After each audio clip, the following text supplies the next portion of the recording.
Hello folks, I'm John Myrie and welcome to the Wisconsin Northland Outdoors. On this week's show we have reports and some tips for you from Jarrett McCarthy down at Hayward Bait and Bottle, and then we talk ice fishing for panfish with Hayward area fishing guide Tom Leahy.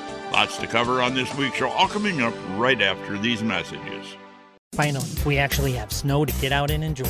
With perfect timing, Hayward Power Sports and Ski-Doo have teamed up to bring you unbeatable deals on your next snowmobile. The new 2026 Ski-Doo models are here with more arriving daily. So we're blowing out remaining 2025s by offering up to $2,000 in rebates, or a 3-year warranty, or 1.99% financing for 36 months on in-stock 2025 Ski-Doo snowmobiles. Hurry to Hayward Power Sports, just 10 minutes east of Hayward on Highway 77. The Hayward Lakes Visitors and Convention Bureau in Sawyer County, Wisconsin welcomes you to our Northwoods hometown. No matter the season, no matter the activity, you'll always be surrounded by our great outdoors. What more could you ask for in a vacation destination? Woods, waters, world-class events. Contact us for information on lodging, dining, attractions, events, trail conditions, and more. Order your free vacation guide and start planning your getaway today. Visit us at haywardlakes.com or call 1-800-724-2992. Riding along in my automobile. Bumping into things unexpectedly? Make your first choice for collision repair. Ernie's Auto Body, featuring the most advanced collision repair facility in Northwest Wisconsin. With a state-of-the-art spray, bake down, draft paint booth for that better-than-new finish, laser technology for precision frame alignment, loaner cars available, computerized estimates, written guarantees, and documented unmatched customer service, the clear choice is Ernie's Auto Body, south of Hayward on Highway 63 and Nursery Road, where quality is no accident. Lynn's Custom Meats and Catering welcomes you to stop by for their great lunch menu, and while you're there, Lynn's also has a great selection of custom-cut meats and sausages, as well as many varieties of snack sticks, jerky, fresh cheese curds, and much more. Lynn's is open Mondays through Fridays from 9 to 5:30 and 9 to 4 on Saturdays. Lynn's Custom Meats and Catering in Hayward. Today, anglers fish longer. Today, anglers fish harder. Today, anglers rely more than ever on their electronics. It all comes down to catching more fish, and today, anglers rely on Amped Outdoors lithium batteries, period. Visit ampedoutdoors.com today to power your outdoor experience.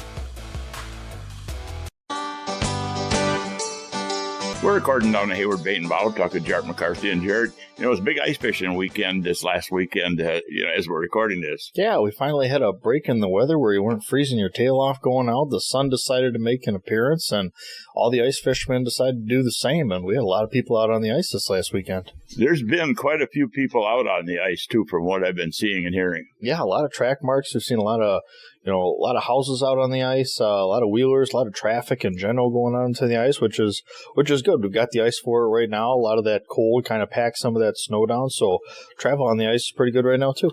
You know, before that sub-zero cold snap, we were talking 12, 14, 15, 16-inch ice. Now I'm hearing a lot more than that. Yeah, so when we went and did our little ice check on Thursday morning, we had 21.5, and obviously we added a little bit over the weekend. So, and I'm not saying that goes for every lake out there, but yeah, we've got a really good chunk of ice out there right now. Yeah, all good solid ice, or a lot of that white stuff on top on most lakes? There's a really good base. I would say there's probably about a 14-inch base where it was that good clear ice, and then there was some of that kind of foggy stuff in between, but it was solid either way. Yeah. As far as the fishing, let's talk about the walleye. Anybody doing anything on walleyes? Walleye's been kind of quiet, and, that's kind of normal for this time of year. There's still some guys out there getting them, but they're really working for them right now. And generally that picks up a lot because that ends at the end of the first weekend in March, something like that? Yeah, that first Saturday in March at Game Fish seasonal end. So we still got about a month to go, but guys are still after it. Yeah, and it does pick up usually that last couple of weeks. Yeah, as those walleyes start to migrate up towards where they're going to start to spawn or what have you and get a little bit of movement going. It'll definitely pick up. How about perch fishing? That usually starts to pick up, too, along about the first part of February all the way toward ice out. Yeah, yep. Normally it picks up right about now. I haven't heard anything on it yet. When we were Mid-January, we had a very good bite going on a couple of the lakes around here, with some perch in the weeds out there, but haven't heard anything yet with that going, with perch coming up onto those mud flats. We're not seeing a lot of those jumbo perch on most of the lakes, but every one of the lakes has got some in it. You just got to kind of find that pod of fish. It seems like, and I'm getting some nice perch off the Chippewa flowage, but it's a little pod here, and you run into them, and you catch half a dozen of them or so, and then you got to move to another spot, maybe a smaller perch. Yep, absolutely. And the key to staying on them when you finally find them is keeping that school right underneath you. And if it's just one angler, it's hard to do when you're constantly pulling up fish. But if you got a second angler right there, someone that can kind of keep the attention of that school, it'll go a long ways for catching more fish. What's your favorite presentation and tip for guys who want to go after perch? So guys that want to go after perch, don't think small like you normally do with crappies and gills, because perch out there a lot of times they're eating a good sized minnow, even those 7 or 8 inch perch. So don't be afraid to go with a big fathead or a crappie minnow, something like that, something nice and lively. Your other deal out there is making sure that you're pounding bottom, and we talked about this before. Pounding that bottom, it kicks up a lot of dust, a lot of sediment that's down there. It really gets the attention of a lot of these fish. They're down there eating a lot of, bugs and stuff that are on the mud and down in the mud in the bottom. And you just don't see them on your locator until you pound something on the bottom. And generally, I like a spoon for that. Spoon seems to be about the best thing for that. Yeah, absolutely. A spoon's got some good weight to it, can really move some stuff down there on the bottom and attract fish, yeah. I'll talk about panfish. I know that's one of your favorite things to go after. Panfish this time of year? Yeah, there's a lot of different things going on right now. We've been seeing some panfish, some bluegills and crappies roaming up in 10 feet of water, just cruising flats. Obviously, the crappies are out cruising the basins right now. You've still got a handful of fish that are weed-related on lakes that still have some good weed growth in them. But, a lot of different ways that you can go out and target them. And as we get closer to the end of February, end of March, a lot of guys are going to go out and start using tip downs for these fish on these nicer days that we get. There seems to be a lot coming out now with what's called hard baits for crappies and bluegills. I mean, there's a whole bunch of different stuff out there now. Yeah, for instance, one of Rapala's new baits this year was the Nano Wrap. It's a little minnow profile bait, and a lot of those hard baits are coming just because everybody wants to start upsizing and catching some bigger fish. And you can work them a little bit more aggressively, too. And it's a great option for catching the bigger fish in the schools. I've seen times when, spoons and hard baits where you couldn't catch them on anything else. And the live bait wasn't working. You put something down there like a jig and wrap or a spoon or something, bang, you got fish. Yeah, absolutely. It's not just a winter deal where we're starting to upsize too. It's into the summer and open water season. It's crazy how many crappies I've caught over the past couple of years switching over to a crankbait, a little 1.5, 2 inch crankbait. It really gets those crappies worked up down there, especially if they're schooled up. But yeah, it doesn't always have to be a micro presentation for these panfish. They'll choke down a bigger bait. And pike. You hearing anything on the pike? I know you caught a bunch of nice pike over the weekend. Yeah, we were out Friday and Saturday and, fishing 8 to 12 feet of water, and we got a lot of pike. We got some nice pike out there. A lot of lakes around here, they've got healthy populations of pike, and DNR wants you to go out and harvest some pike and kind of help the lakes out. So if you're looking to go out and get some kids running from flag to flag, that's a great option this time of year. Any good tip from you on setting up your tip-up for pike? Oh, there's a lot of different things that I do for tip-ups out there. As far as, we'll talk about bait depth this time of year. So if you guys are going out there and you're using suckers and shiners or what have you, even if you have those floaters that are sitting in your bucket, go ahead and throw that on, because as we get further into winter, we get more prone to winter kill, and those pike are going to be looking for easy meals as you go through the winter. So even if you've got one of those big dead shiners in your bucket, throw it in there, throw it close to the bottom, because that takes absolutely no effort for a pike to come and just gobble that up. And down here at the shop, you guys have got everything they need for ice fishing. You're starting to gear up for the spring and open water already. Absolutely. Hard at work with keeping the shelves stocked with ice gear and stocking them up for this spring, too. A little bit of both. And anybody's looking for information on the area or the lakes or a tactic or a technique, stop in here, because everybody here pretty much goes out fishing. Absolutely. Yep. Jarrett, thank you. Thanks for having me again, John. Well, folks, we need to take a break right now and hear from some of the fine sponsors that make this show possible every week. When we come back, we'll be talking pan fishing with Hayward Area Fishing Guide Tom Leahy. So stay tuned. We'll be back right after these messages.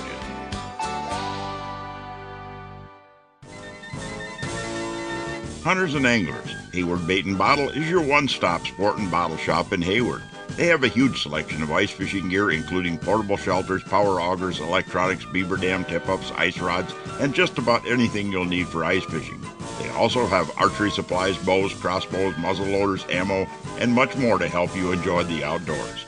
While you're there, check out the bottle shop for a full selection of beer, wine, and liquor, too. Hayward Bait and Bottle is your one-stop sport and bottle shop. There's no time like the present to explore Hayward, Wisconsin, one of the Midwest's most popular vacation destinations. With crystal clear lakes for water sports and fishing, miles of trails for riding snowmobiles, ATVs, cross-country skiing, hiking, and mountain biking, this area is buzzing with activity year-round. Combined with charming local shops and a variety of Northwoods dining options, Hayward is certain to offer both adventure and relaxation for everyone. Plan your trip today and find everything you need on the Hayward Area Chamber of Commerce website. From events and attractions to local dining, shopping, and lodging, visit haywardareachamber.com and start your next adventure now. Today's UTVs are built for year-round performance, comfort, and reliability. The Polaris Start the Year Off-Road Sales Event at Hayward Power Sports is the perfect time to take yours home. Claim a $1,500 rebate on a brand new 2026 Polaris Ranger XP 1000 Northstar, their top-of-the-line model with a fully enclosed cab with heat and AC. Plus, as the 2026 machines roll in, Hayward Power Sports is making insane deals on the remaining 2025 Polaris UTVs. Claim rebates up to $4,000 off or financing as low as 0% for 36 months on select models. Polaris Ranger is the perfect machine to attach a plow to and make snow removal a breeze. Meanwhile, Polaris General is built with Test-to-Trail versatility, ready to get down to work or head off to play. Plus, Hayward Power Sports even has rebates up to $2,000 off the machine that started it all, the legendary tough Polaris Sportsman ATV. Let us team you up with the right Polaris off-road vehicle to suit your lifestyle and your pocketbook. Hayward Power Sports, just 10 minutes east of Hayward on Highway 77. See dealer for complete program details. Always wear a helmet, never drink and ride. Welcome back to another segment of this week's Wisconsin Northland Outdoors, and this part of the show is brought to you by the Hayward Lakes Visitor and Convention Bureau. For more information on lodging and vacationing here in the Hayward Lakes area, check out their website at haywardlakes.com. Well, folks, one of the guides that I often get on here is Hayward Area Fishing Guide Tom Leahy. Had a chance to talk to Tom the other night on the phone about pan fishing and a lot more. Tom will get you on here quite a bit, but we're going to be talking a little bit about some of the winter ice fishing going on and some things going on right now. Yeah, John, thanks for having me. After we get past the first part of January, usually the walleye fishing really does taper off, and most of the people that are out there ice fishing, go after the panfish, and the panfish action can be quite good for bluegills, crappies, and perch. Yeah, John, and lately I've been doing quite a bit of the panfish stuff. Specifically, crappie and some lakes perch. Sometimes you can get a combo on those. They may be in the same areas, depending on the lake. Sometimes you have to, focus on more of a perch lake or focus more on the crappie lake, and the perch are kind of extra, so it all depends on what you're looking for. Same with those gills, if those are mixed in. There's some lakes, where guys like to get out and try to find those big bluegills. A lot of those little ponds and stuff like that, or maybe lakes that don't receive a lot of pressure in the area. We have some lakes like that, but then again, we have lakes that see a lot of pressure too. Yeah, and the more pressure, the bigger the harvest, especially the bigger bluegills, the smaller the size structure seems to get in the lake, too. And that's what it seems. However, some of those lakes kind of have a, hey, if you're trying to get out, want to get some good eaters, get action for the kids, kind of get a mixed bag, you're fishing one spot and you get some crappies moving in before dark. That's cool during the day. Some nice gills, scattered perch. That can be really fun too. You said crappies later in the day, and that's a characteristic with crappies a lot of people don't think about. Even in the open water time in the summertime, on the Chippewa flowage, for instance, when they're still shallow, they tend to bite lower light times, whether it's a really overcast day or it's the evening. That's when they start to get more active.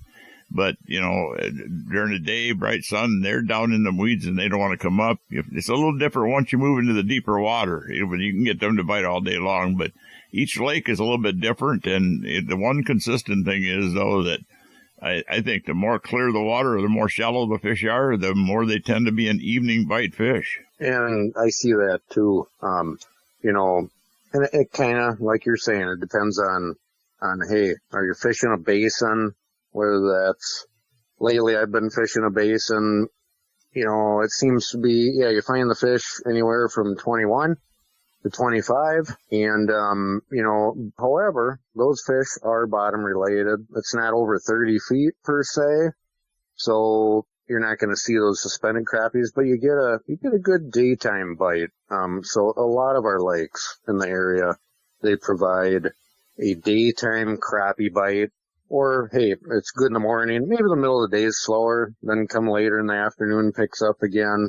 Whereas I know I always talk to guys who do a lot of, they ask me like, Tom, are we going to nighttime crappie fish? You know, I answer to them, there are opportunities for that. However, we don't have to do that. You know, a lot of our lakes, we're getting them during the day, whether that's, doing the perch stuff, crappie, gills.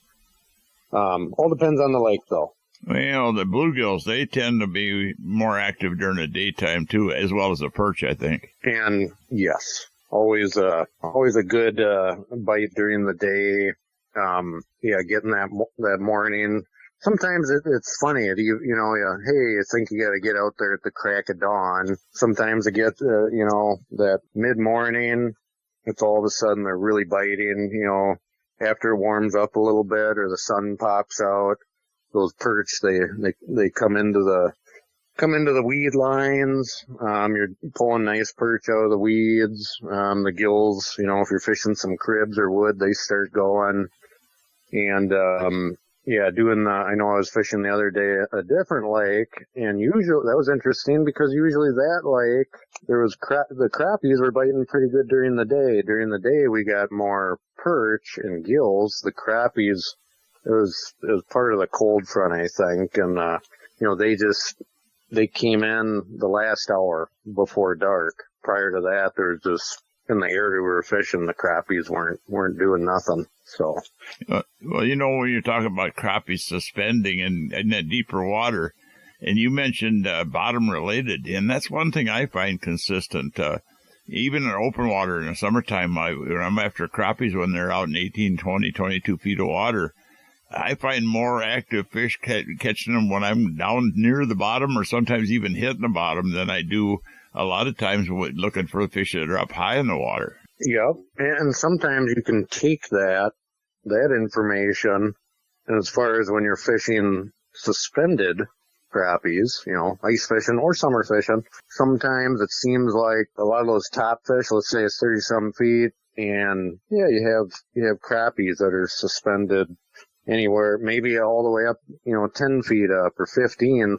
A lot of those smaller ones are those top ones. Well, and the other thing, too, a lot of people don't realize it, and we see it with the live sonar, with live scope, but a lot of those suspended fish, when you get over the top of them in the boat, especially when the water gets more clear, you can be at 25 feet of water, and you get over the top of them, they move away from you. Yes, they can get spooked, or you catch a couple, and then, hey, the school moves on. Lately it's been a lot of, that's how it's kind of been too. And for other guides, I know, you could set up a shack right now on a spot. When it's super cold, you want to set up your shack on a spot and not have to move it 8 times in the day. However, if you're unable to hole hop, jump around, follow the fish around, you catch less fish. That's just what it's been lately. It seems like, anyway. Well, when it comes to fishing them, tackle and gear and equipment and stuff, and bait presentation, most of the stuff we do is with plastics, more so than live bait. Do you think that, a lot of people, maybe if they're jigging, for instance, for crappies or bluegills, do you think maybe they get a little too aggressive with their jigging most of the time? One of my tips that I give folks, especially, whether they ice fish or have experience or new people, it seems like when you just sit here and go up and down, you don't get a lot of response out of that. Just historically and this year, I tell people to play almost keep away. If they're using electronics like a Vexlar and you see the red blob come in, or if you're using live sonar, whatever it is, to play a subtle pulsating keep away. Sometimes it's almost like you're not even jigging it at all. Oh, yeah. Well, actually, one of the tips that Bro Brosdahl made on the radio show one time was that, you're moving it a lot more than you think you are, even if you're trying to hold it still. You lower that jig, your panfish jig, down in your ice hole, a few inches, and then hold it, and then just wiggle it a little bit, and just watch the response of it, because then you get an idea what it's doing down below. More so, if you got a live sonar, you can kind of watch and see what's going on too. But just putting it in the hole and watching it, observing it, and seeing what it does, where you can see it a couple of foot down or so, just in the ice hole. That'll give you an idea. But I tell people most of the time that just try to hold it still, lift it once in a while and let it flutter back down, and then just kind of hold it there, because I've watched these fish on that live sonar, and sometimes you get too aggressive. It spooks them. They back away from it real quick. Yes, and it takes a little practice too.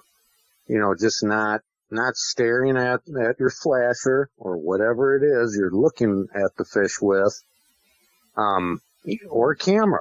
Well, if it's clear water and you're able to use a camera, whatever it is, just keeping an eye, using your good fish senses with your fishing rod, keeping an eye on your tip. That's a big part.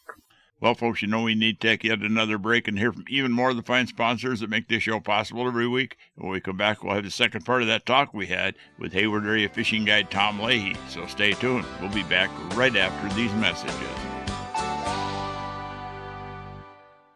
Hey folks, come on over to Hayward Ace Hardware and check out the area's largest selection of firearms, ammo, and accessories. We carry top brands like Browning and Sig Sauer, and we have a great selection of the newest and hard-to-find models. We've got a large selection of ammo with more coming in daily. If you need a scope, we carry great brands like Leupold, Hawk, and EOTech, and we'll even mount it and bore-sight it for you too. We even sell suppressors and silencers. And don't forget to check out our Guns of the Week. Huge discounts on a variety of pistols, rifles, and shotguns that change every week. So stop on in to Hayward Ace Hardware, your firearms superstore. Hayward Ace Hardware, Highway 63 North in Hayward, or give us a call at 715-634-8700. Care for the animals with help from Hayward Feed and Seed. They offer deer corn, mineral blocks, and their famous Big Buck blend. They can also satisfy the hunger of the other animals in your life with a massive variety of dog and cat foods, along with other pet foods and large animal feeds. Plus, they have an awesome assortment of cat and dog toys, along with heated water bowls and plenty of warm, cozy bedding for all the animals in your life. Open at 8 a.m. Monday through Saturday. See the experts at Hayward Feed and Seed.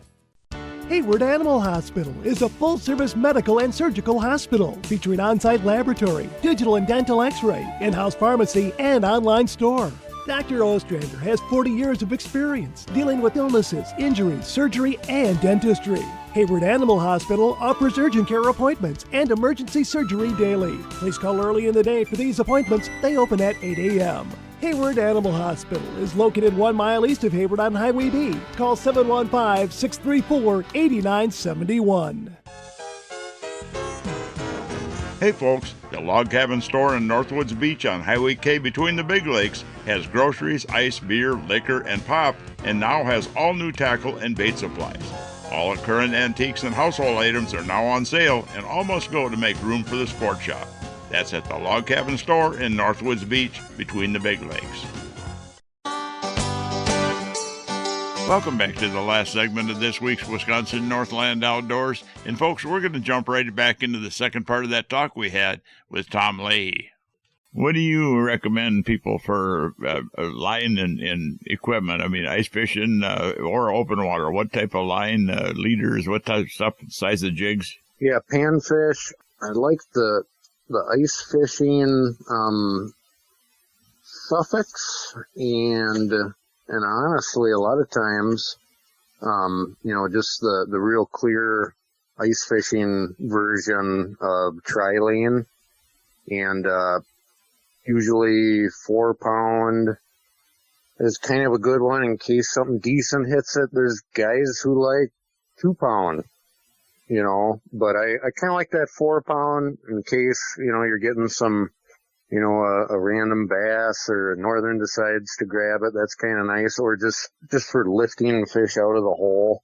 is kind of nice for that. Seems to hold up pretty good.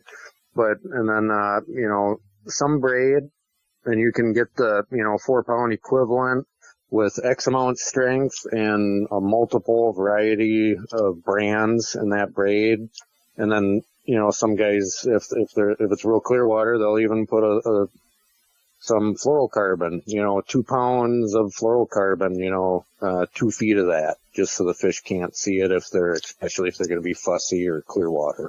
A lot of new lines coming out, especially in the ultralight or the finesse braids, coming out. And, you don't see it too much ice fishing, but when you're trying to cast in the summertime, you're casting a little tiny crappie jig. A lot of the, 4 and 6 and 8 pound braid you get these wind knots, atrocious wind knots in there. Now, some of the new lines that come out, I know Suffolk has got some line out there, and so has a bunch of other different companies, where it's got a little bit more body to it and it's more uniform round, so it doesn't tend to wind knot so much, and it's just better when it comes to spinning and gear.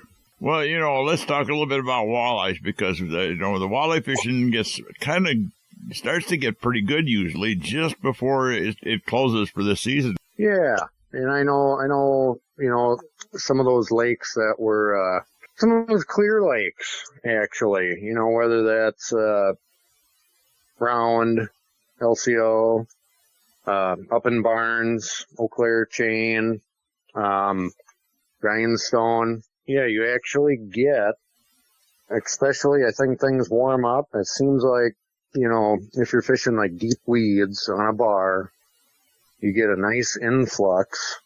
It's almost like the walleyes. Maybe there's this span that they're not. It's inconsistent of them going up on bars in between now and then, mid-late February. But you get a nice, you can do very well that last period on, whether it's jigging or putting some tip-ups out for walleyes. The other thing that really picks up toward the end of the season when we get later here would be the perch fishing. And we seem to have a really healthy perch population out there now. Yes, and especially if you can find a lake that has perch, if you're looking, focus on the flats or bars, flats, silt, sand bottom in association with some kind of creek. If there's a creek or a connector on that lake, something like that. It seems like, February, March, it can be just dynamite perch fishing, especially in some of those areas. One of the tips that I can say, too, I've said it before on the show, that you get out there and you drill a bunch of holes, where you think you're going to find them, and you look down there with your depth finder and you see nothing. The first thing you want to do is have a rod rigged with something like a Castmaster spoon or something and drop it down and bang on the bottom a little bit and bring it up, because a lot of times you don't see those perch when they're on the bottom, and as soon as that hits the bottom and creates a little dust down there and comes back up, they'll come up off the bottom and you'll see the fish. Exactly, and sometimes even right now that's required. Like, you're in a good spot where there's perch or whatever, panfish, they actually don't show up until your bait gets down there a lot of times. You bet. Well, Tom, I know a lot of great information there. You want to give up some guide information, somebody looking for a guide or open water or ice fishing? Yeah, you guys can reach me at Tom Leahy guideservice.com or give me a call, 715-558-6755. Well, thank you, Tom, for a lot of good information, and we still got a lot of good ice fishing to go for the winter, and now we got to start getting ready for the open water, too. Oh, yeah, I'm looking forward to that, too, John. Well, thank you. Thank you. Well, folks, we're about out of time for this week's show. I'd like to remind everyone out there that if you miss a show, you can always go to our website at wnoradio.com, and from there you can link through to our podcast. You can also find the show on Spotify and all major podcast channels. And also, if you're looking for information on vacationing and lodging here in the Hayward Lakes area, check out the Hayward Lakes Visitor and Convention Bureau website at haywardlakes.com or the Hayward Area Chamber site at haywardareachamber.com. And lastly, if you'd like more information on hiring a fishing guide when you're up here in the Hayward area, check out our website at wnoradio.com. We've got links to just about all the different guides and a lot of information in there on guides. We're out of time for this week's show, and we'll be back again next week with another interesting show for you. Thanks for listening.